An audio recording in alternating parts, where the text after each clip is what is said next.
आज के समय में ना, अगर हम देखें तो दुनिया भर में लाखों लोग अपने स्मार्टफोन पर बस स्वाइप करके फ्लाइट्स और होटल्स बुक कर लेते हैं। मतलब स्क्रीन पर एक रंग बिरंगा कैलेंडर खुला, उंगली से स्वाइप किया और बस अगले हफ्ते की छुट्टियों का पूरा इंतजाम हो गया। हाँ, बिल्कुल। बाहर से देखने पर ये सब एकदम मतलब किसी जादू की तरह लगता है, बहुत ही आसान। Exactly exactly. लेकिन उन खूबसूरत और आसान एप्स के पीछे ना एक बिल्कुल अलग ही दुनिया है। एक अदृश्य, उलझी हुई और बेहद जटिल तकनीकी भाषा जो असल में इस पूरी दुनिया के यात्रा नेटवर्क को चला रही है। तो आज की इस विस्तृत चर्चा में हम उसी अदृश्य दुनिया के दरवाजे खोलने वाले हैं। और ये विषय अपने आप में बहुत ही ज़्यादा दिलचस्प है। आज हमारे सामने जो सोर्स मटेरियल है, वो विंग्स इंस्टीट्यूट वडोदरा का गैलीलियो जीडीएस सर्टिफिकेशन कोर्स है। उनकी प्रचार सामग्री, मॉड्यूल की जानकारी, ये सब हमारे पास है। हाँ, और हमारा मकसद यहाँ किसी कोर्स को प्रमोट करना बिल्कुल नहीं है। बिल्कुल नहीं। हमारा मुख्य उद्देश्य इस पूरी प्रक्रिया की चीर-फाड़ करना है। हम ये समझना चाहते हैं कि कैसे एक अत्यधिक तकनीकी और विशिष्ट कौशल को, जिसे आमतौर पर एयरलाइंस के बंद कमरों में ही सिखाया जाता है, उसे आज आधुनिक सिमुलेशन तकनीक के जरिए घर बैठे आम लोगों के लिए सुलभ बनाया जा रहा है। और ये भी किसका करियर बनाने में क्या असर होता है। तो चलिए सबसे पहले बुनियादी बातों से शुरुआत करते हैं। गैलीलियो जीडीएस, जो लोग ये नाम शायद पहली बार सुन रहे हों, उनके लिए मैं एक एनालॉजी रखना चाहूंगी। हाँ, बताइए। कल्पना कीजिए एक बेहद शानदार 5 स्टार रेस्टोरेंट की। हम्म, जब कोई ग्राहक वहां जाता है तो उसे एक बहुत ही सुंदर, एकदम सजा हुआ मेन्यू कार्ड दिया जाता है ना? बिल्कुल। वो बस मेन्यू देखता है और ऑर्डर दे देता है। हमारी जो ट्रैवल वेबसाइट्स हैं, वो बिल्कुल उसी मेन्यू कार्ड की तरह है। लेकिन जब कोई वेबसाइट पर सर्च का बटन दबाता है, तो असली काम उस रेस्टोरेंट के किचन में शुरू होता है। वो किचन जहाँ जहाँ शेफ आग, धुएं, चाकुओं और तेज आवाजों के बीच बहुत तेजी से काम कर रहे होते हैं। तो ट्रैवल इंडस्ट्री का वो जो बैक एंड किचन है ना, वही असल में गैलीलियो जीडीएस है। अरे वाह! ये एनालिसिस सच में बहुत सटीक है। इससे इस सिस्टम की जो जटिलता है वो बहुत अच्छी तरह समझ में आ जाती है। अगर हम इस किचन की तकनीकी कार्यप्रणाली में थोड़ा गहराई से जाएं, तो गैलीलियो जीडीएस, जिसका पूरा नाम ग्लोबल डिस्ट्रीब्यूशन सिस्टम है, वो कोई आम सॉफ्टवेयर नहीं है। अच्छा, तो ये क्या है एग्जैक्टली? ये एमैडिस और सेबर जैसे सिस्टम्स के साथ मिलकर बेसिकली पूरी ट्रैवल इंडस्ट्री का मुख्य सर्वर बनता है। दुनिया भर की हर बड़ी ट्रैवल एजेंसी, एयरलाइन का टिकटिंग काउंटर, बड़े होटल्स, ये सब इसी सिस्टम के जरिए आपस में बात करते हैं। मतलब ये बैकबोन है पूरी इंडस्ट्री की। बिल्कुल। और सबसे बड़ी बात, ये कोई रंग-बिरंगा ऐप नहीं है। ये एक पूरी तरह से कमांड आधारित सिस्टम है। इसमें माउस से क्लिक करने या स्क्रीन को स्वाइप करने का कोई ऑप्शन ही नहीं होता। Wait, seriously? कोई माउस क्लिक नहीं? एकदम नहीं। सिस्टम के सामने बैठे व्यक्ति को सॉफ्टवेयर से उसी की कोडिंग भाषा में बात करनी पड़ती है। तो यहाँ पर ना मेरे दिमाग में एक सवाल आ रहा है। आज हम 2026 में हैं।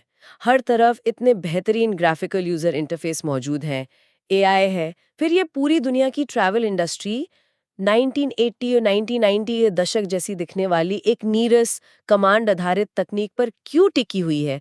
मतलब वे इसे किसी आधुनिक ऐप में क्यों नहीं बदल देते?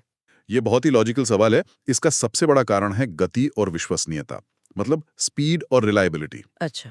सोचिए, जब कोई ट्रैवल एजेंट किसी कॉर्पोरेट क्लाइंट के लिए 4 अलग-अलग देशों की कनेक्टिंग फ्लाइट्स बुक करा होता है, तो ग्राफिकल इंटरफेस बहुत धीमा साबित होता है। हाँ, वो पेज लोड होना, फिर ड्रॉप डाउन मेन्यू में ढूंढना, उसमें टाइम तो लगता है। एग्जैक्टली। पेजों के लोड होने में जो समय लगता है, वो यहाँ बर्दाश्त नहीं किया जा सकता। इसके विपरीत कमांड आधारित सिस्टम में मसल मेमोरी काम करती है, उंगलियों की याददाश्त। बिना देखे टाइप करना। हाँ, उदाहरण के लिए सिस्टम में कोई कैलेंडर नहीं खोला जाता। अगर मुंबई से गोवा की फ्लाइट खोजनी है, तो एक बहुत ही विशिष्ट कमांड टाइप की जाती है। A28 में BOMGOY। A28 में बॉम्ब गोई, ऐसे। बिल्कुल। यहाँ ए का मतलब अवेलेबिलिटी है, 28 में तारीख है, बॉम्बे का कोड है, और GOY गोवा का। एक अनुभवी एजेंट इसे पलक झपकते ही टाइप कर देता है, और सिस्टम वो माइक्रो सेकंड्स में दुनिया भर के डेटाबेस से जानकारी निकालकर सामने रख देता है। बाप रे। मतलब ये सिस्टम तो ट्रैवल इंडस्ट्री के लिए ऑक्सीजन की तरह हो गया, जिसके बिना दुनिया भर का नेटवर्क एक दिन भी सुचारू रूप से काम नहीं कर सकता। एकदम सही। लेकिन अगर ये सिस्टम इतना ही ज्यादा जटिल है, पूरी तरह से कोडिंग और कमांड्स पर निर्भर है, तो सोर्स सामग्री में ये दावा क्यों किया गया है कि इसे कोई भी व्यक्ति घर बैठे, वो भी नेटफ्लिक्स की तरह सीख सकता है? मुझे ना इस दावे पर थोड़ा संदेह हो रहा है। कोई सिर्फ वीडियो देखकर कमांड टाइप करना कैसे सीख सकता है? और ये संदेह बिल्कुल जायज है। अगर कोई सिर्फ वीडियो देखकर कोडिंग या कमांड सीखने की कोशिश करेगा तो वो कभी असल काम नहीं कर पाएगा। हाँ, वही तो। मतलब पैसिव लर्निंग यानी सिर्फ देखना और एक्टिव लर्निंग यानी खुद करना, इन दोनों में जमीन आसमान का फर्क होता है। लेकिन विंग्स इंस्टीट्यूट के कोर्स का जब हमने गहराई से विश्लेषण किया तो पता चला कि उनका वो जो नेटफ्लिक्स वाला दावा है वो सिर्फ उनके वीडियो लेक्चर्स के ऑन डिमांड उपलब्ध होने तक सीमित है। ओहो, मतलब जब चाहो तब वीडियो प्ले कर लो। हाँ, कोर्स में 10 मॉड्यूल हैं, 91 थ्योरी टॉपिक हैं और 40 से अधिक ट्रेनर वीडियोस जरूर हैं। लेकिन और ये सबसे जरूरी बात है, सीखने की असली प्रक्रिया इनके गैलीलियो मॉक सिमुलेटर के जरिए होती है। मॉक सिम्युलेटर, तो ये असल में काम कैसे करता है?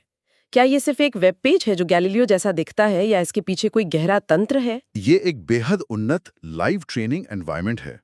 दस्तावेजों के अनुसार इस प्लेटफॉर्म पर 116 हैंड्स ऑन लैब सिमुलेशंस मौजूद हैं। 116, ये तो काफी हैं। हाँ, इसका सीधा सा मतलब है कि सीखने वाले को सिर्फ थ्योरी नहीं पढ़ाई जाती।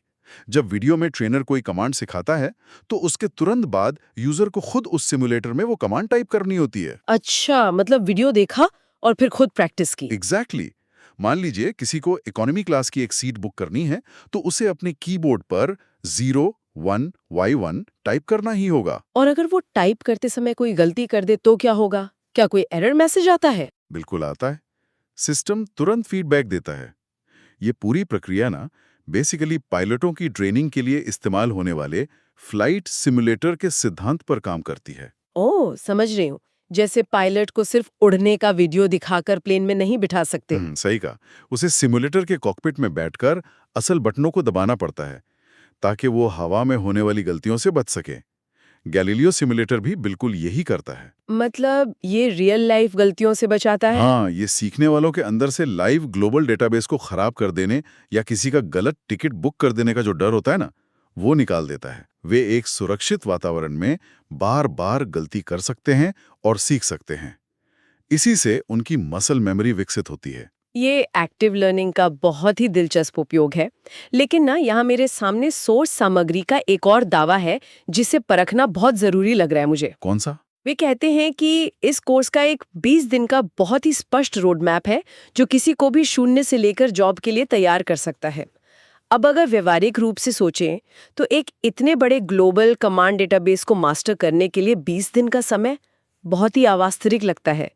क्या वाकई इतने कम समय में इस जटिल भाषा को सीखा जा सकता है? देखिए, अगर कोई इसे बिना किसी योजना के सीखने की कोशिश करे तो 20 दिन का 20 महीने भी कम पड़ेंगे। वही तो मैं सोच रही थी। लेकिन इस कोर्स का डिजाइन कॉग्निटिव लोड यानी संज्ञानात्मक भार को कम करने के सिद्धांत पर आधारित है। मतलब दिमाग पर एक साथ बहुत ज्यादा जोर नहीं डालना। बिल्कुल, वे इस भारी भरकम विषय को एक साथ नहीं थोपते, बल्कि इसे बहुत ही छोटे पचने योग्य हिस्सों में बांट देते हैं, जिन्हें हम माइक्रो स्टेप्स कह सकते हैं। अगर हम इनके रोडमैप के मनोविज्ञान को समझें तो डे 0 यानी कोर्स के पहले दिन महज 10 मिनट के अंदर सीखने वाला अपनी पहली कमांड टाइप करता है। अरे वाह, 10 मिनट में?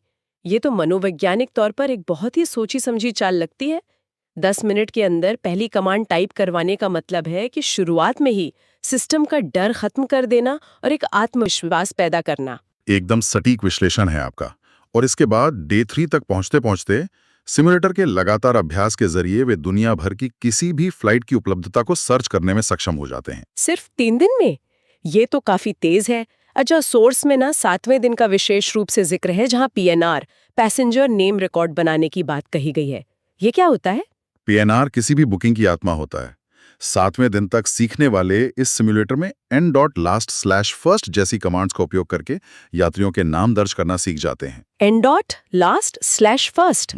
ये तो पूरी कोडिंग जैसी लग रही है ना? और सिर्फ नाम ही नहीं, उनके फोन नंबर अपडेट करना और टिकटिंग का पूरा विवरण जोड़ना भी वो सीख जाते हैं। और ये सब सिर्फ 7 दिन में हो रहा है? हाँ, और फिर 12वें दिन तक वे इस इंडस्ट्री के सबसे जटिल हिस्से पर पहुंचते हैं, यानी टिकट की कीमतें, टैक्स की गणना और फेयर रूल्स। ओहो, टैक्स तो हर जगह अलग अलग होते होंगे। एग्जैक्टली। टैक्स और नियम हर देश और हर एयरलाइन के लिए बिल्कुल अलग होते हैं। इसीलिए इस हिस्से को बाद के दिनों के लिए रखा गया है ताकि शुरुआत में दिमाग पर ज्यादा बोझ ना पड़े। बहुत स्मार्ट। और अंततः 20वें दिन फाइनल एग्जाम देकर सर्टिफिकेट प्राप्त किया जा सकता है। लेकिन इस पूरे ढांचे को देखने के बाद भी मुझे लगता है हर व्यक्ति के सीखने की गति तो अलग-अलग होती है ना। बिल्कुल। कोई शायद 20 दिन में ये सब ग्रास्प ना कर पाए। क्या सोर्स सामग्री में इस बात का कोई समाधान है? हाँ, दस्तावेजों में इस बात का बहुत ही स्पष्ट समाधान दिया गया है। ये जो 20 दिन का रोड मैप है, वो केवल एक गाइडेड फ्रेमवर्क है। विंग्स इंस्टीट्यूट असल में इस प्लेटफॉर्म का 90 दिन का एक्सेस देता है। अच्छा। इसका मतलब है कि कोर्स भले ही 20 दिन का कहा जा रहा हो, लेकिन एक बड़ा बफर टाइम मौजूद है। बिल्कुल, 90 दिन के एक्सेस का मतलब है कि मान लीजिए कोई व्यक्ति फुल टाइम नौकरी कर रहा है या कॉलेज की पढ़ाई कर रहा है, तो वो 20 दिन के दबाव में आए बिना आराम से अपनी गति से सिस्टम पर अभ्यास कर सकता है। हाँ, ये बहुत जरूरी है। और आपको बता दूं, इस प्लेटफॉर्म पर 35 घंटे से अधिक का व्यावहारिक अभ्यास उपलब्ध है। ये लचीलापन उन लोगों के लिए बहुत महत्वपूर्ण है जिन्हें कोडिंग या कमांड्स की बिल्कुल भी आदत नहीं है। तो अब तक हमने इस तकनीक की कार्यप्रणाली और इसे सिखाने के वैज्ञानिक तरीके का विश्लेषण किया, लेकिन अब इस चर्चा को ना उस दिशा में मोड़ते हैं जो किसी भी शैक्षिक कार्यक्रम का सबसे अहम पहलू होता है, रिटर्न ऑन इन्वेस्टमेंट, यानी निवेश पर प्रतिफल। जी, ये सबसे जरूरी सवाल है। क्योंकि जो भी व्यक्ति ये कोर्स कर रहा है, उसका अंतिम लक्ष्य या तो नई नौकरी पाना है या अपने मौजूदा करियर में तरक्की करना है।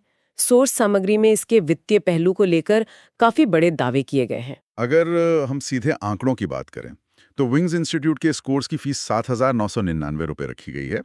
सामग्री में ये दावा किया गया है कि ये असल कीमत जो कि 21,999 रुपए है, उस पर 64% की छूट है। ओके। और उन्होंने मार्केटिंग के नजरिए से इसे प्रतिदिन 89 रुपए या मात्र 4.50 रुपए प्रति सिमुलेशन तक के खर्च में तोड़कर पेश किया है। 4.50 रुपए प्रति सिमुलेशन। देखिए, एक विश्लेषक के तौर पर देखा जाए तो ये विशुद्ध रूप से एक मार्केटिंग एंकरिंग रणनीति लगती है। वे जानबूझकर इसे इतना छोटा दिखा रहे हैं ताकि पारंपरिक क्लासरूम ट्रेनिंग के खर्च के मुकाबले ये बहुत सस्ता लगे। हाँ, ये एक बहुत ही सामान्य मार्केटिंग तकनीक है, क्योंकि पारंपरिक संस्थानों में इस तरह की ट्रेनिंग की फीस आमतौर पर 25,000 से 50,000 रुपए के बीच होती है। काफी महंगी है वो तो। बिल्कुल, लेकिन इन वित्तीय दावों के बीच उनके दस्तावेजों में एक बिंदु ऐसा है जो उनकी पारदर्शिता को, ट्रांसपेरेंसी को बहुत ही स्पष्ट रूप से सामने लाता है। वो क्या? आज के दौर में बहुत से संस्थान लुभावने वादे करते हैं, लेकिन विंग्स इंस्टीट्यूट अपनी वेबसाइट पर बहुत ही साफ शब्दों में लिखता है कि वे कोई जॉब गारंटी नहीं देते। अरे वाह, ये तो बहुत ही महत्वपूर्ण और ताज़ा बिंदु है। अक्सर इस तरह के जो सर्टिफिकेशन कोर्स होते हैं ना, वो 100% प्लेसमेंट का झांसा देते ही हैं। हाँ, ज्यादातर ऐसा ही होता है। ये ईमानदारी दर्शाती है कि वे केवल कौशल सिखाने की जिम्मेदारी ले रहे हैं। नौकरी मिलना तो पूरी तरह से उस व्यक्ति की अपनी मेहनत, इंटरव्यू स्किल्स और मार्केट की स्थिति पर निर्भर करेगा। एग्जैक्टली। लेकिन क्या बिना जॉब गारंटी के भी लोगों को इस कौशल का फायदा हो रहा है? मुझे लगता है सोर्स सामग्री में कुछ केस स्टडीज का जिक्र था। जी हाँ, दस्तावेजों में कुछ बहुत ही विशिष्ट उदाहरण दिए गए हैं जो इस कौशल के असल प्रभाव को समझाते हैं। पहला उदाहरण बिजनेस के नजरिए से है। राजेश पटेल नाम के एक ट्रैवल एजेंसी के मालिक हैं। उन्होंने अपने नए कर्मचारियों को किसी महंगी और लंबी क्लासरूम ट्रेनिंग में भेजने के बजाय इस ऑनलाइन सिमुलेटर कोर्स के जरिए ट्रेनिंग दी। 3 हफ्ते के अंदर? सिर्फ 3 हफ्ते में उनके कर्मचारी खुद बुकिंग करने लगे। क्या बात है! इससे न सिर्फ उनके समय की बचत हुई, बल्कि ट्रेनिंग पर खर्च होने वाले लाखों रुपए भी बच गए। ये तो किसी भी बिजनेस के लिए बहुत ही स्मार्ट कदम है। लेकिन उन लोगों का क्या जो ट्रैवल इंडस्ट्री के एकदम बाहर से आ रहे हैं और बिल्कुल नई शुरुआत करना चाहते हैं? उनके लिए दीपिका मेनन का उदाहरण इस स्थिति को बहुत अच्छी तरह स्पष्ट करता है। वे बेंगलोर में लगातार 4 साल से एक बीपीओ की नाइट शिफ्ट में काम कर रही थी। बीपीओ में? फिर तो काफी थका देने वाला रूटीन होगा। हाँ, और वो अपने करियर में काफी ठहराव महसूस कर रही थी। उन्होंने अपनी शिफ्ट के ब्रेक के दौरान इस कोर्स से पढ़ाई की। अब यहाँ समझने वाली बात यह है कि जब कोई व्यक्ति अपने रिज्यूमे में गैलीलियो जीडीएस जैसा एक अत्यधिक विशिष्ट और गेट केप्ट कौशल जोड़ता है, तो वो आम भीड़ से एकदम अलग हो जाता है। वो तो है, क्योंकि ये हर किसी को नहीं आता। एग्जैक्टली। और इसी का नतीजा था फिर कोर्स पूरा होने के 1 महीने के भीतर उन्हें 3 अलग-अलग ट्रैवल एजेंसियों से इंटरव्यू के कॉल आ गए। वाओ, ये केस स्टडी सच में दिखाती है कि कैसे एक हाइपर निश कौशल किसी भी सामान्य डिग्री से ज्यादा तेजी से आपके लिए नए दरवाजे खोल सकता है। अच्छा, और जो लोग पहले से ही टिकटिंग या ट्रैवल के क्षेत्र में हैं, उनके लिए इस कोर्स में क्या है? उनके लिए मोहम्मद फरहान की कहानी बहुत बड़ा प्रमाण है।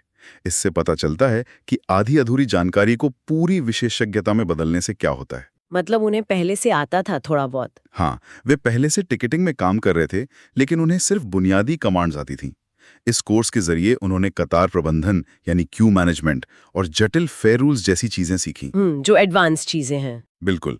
और सोर्स सामग्री के अनुसार कोर्स के साथ 5 एक्सक्लूसिव बोनस रिसोर्स भी दिए जाते हैं, जिनमें 52 एक्सपर्ट FAQs और शॉर्टकट्स की एक पूरी PDF शामिल है। अरे ये शॉर्टकट्स और FAQs तो असल में एक तरह के चीट कोड की तरह काम करते होंगे, है ना? हाँ, बिल्कुल सही कहा आपने। ये वो व्यावहारिक ज्ञान है जो इंडस्ट्री के पुराने लोग सालों की गलतियों और ट्रायल एंड एरर के बाद ही सीख पाते हैं। और यहाँ वो सब एक जगह मिल रहा है। जी, फरहान को ये सब एक व्यवस्थित तरीके से मिल गया, जिसके परिणाम स्वरूप उन्हें सीनियर टिकटिंग एजेंट के रूप में प्रमोशन मिल गया। बहुत बढ़िया। और अगर सैलरी की बात करें तो इसकी क्या डिमांड है मार्केट में? जहां तक इंडस्ट्री की मांग का सवाल है, तो आंकड़ों के अनुसार एयरलाइंस में शुरुआती सैलरी 18,000 से 30,000 रुपए तक हो सकती है। कॉर्पोरेट ट्रैवल मैनेजमेंट में ये 20,000